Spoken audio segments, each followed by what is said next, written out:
الحمدللہ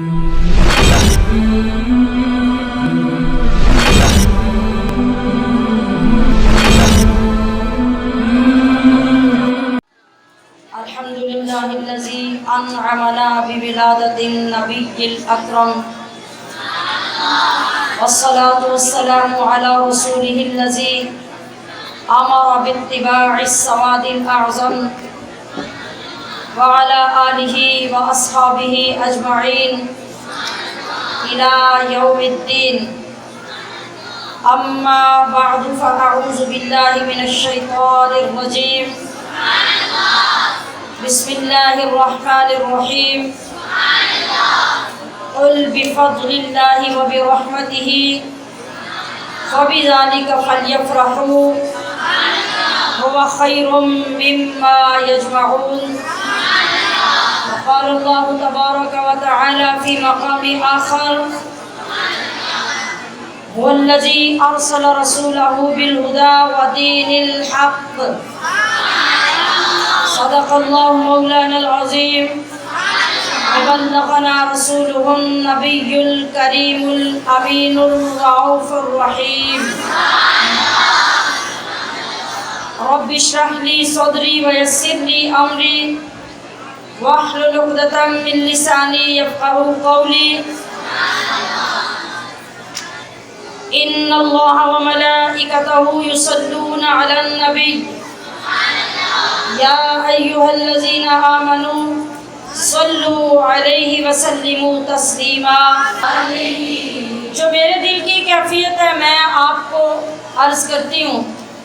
اب اس کے اکارڈنگ آپ دیکھیے کہ آپ کے دل کی کیفیت کیا ہے. میرا دل کیفیت یوں بیان کرتا ہے کہ دل بہت شاد ہے. دل بہت شاد ہے کیونکہ عید میلاد ہے. اب آپ بتائیں آپ کا دل کیا کہتا ہے؟ اگر یہی کہتا ہے تو پھر شعر دہرا دیجیے. دل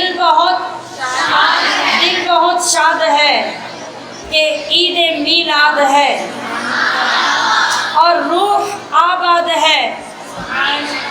روح آباد ہے کہ عید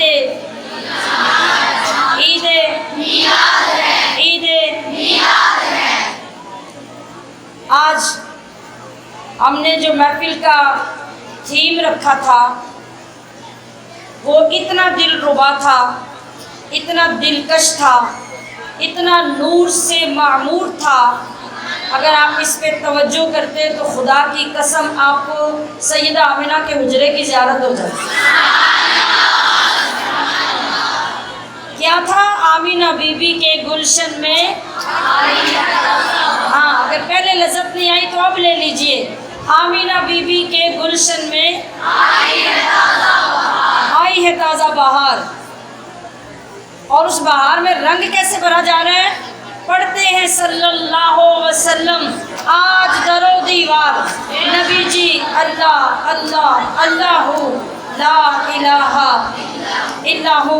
اور آپ کو معلوم ہے کہ جس ماہ مبارک میں آپ علیہ الصلوۃ والسلام تشریف لائے، جب وہ ماہ مبارک جلوہ گر ہوتا ہے تو گلی کوچوں سے، قریہ بستی سے، دلوں کی گہرائیوں سے، مومن کے رونگٹے رونگٹے سے آواز آتی ہے کہ دلوں کی بستیاں کرنے کو پھر آباد آ پہنچا. دلوں کی بستیاں کرنے کو پھر آباد آ پہنچا. دلانے سرور کونو مکان کی یاد آ پہنچا. دلانے سرور کونو مکان کی یاد. بولیے سب کہیے اور بولیے. دلانے سرور کونو مکان کی یاد آ پہنچا. تو اب اس سے آگے ایک بات اور کروں. چلو تیار ہیں؟ تیار ہیں؟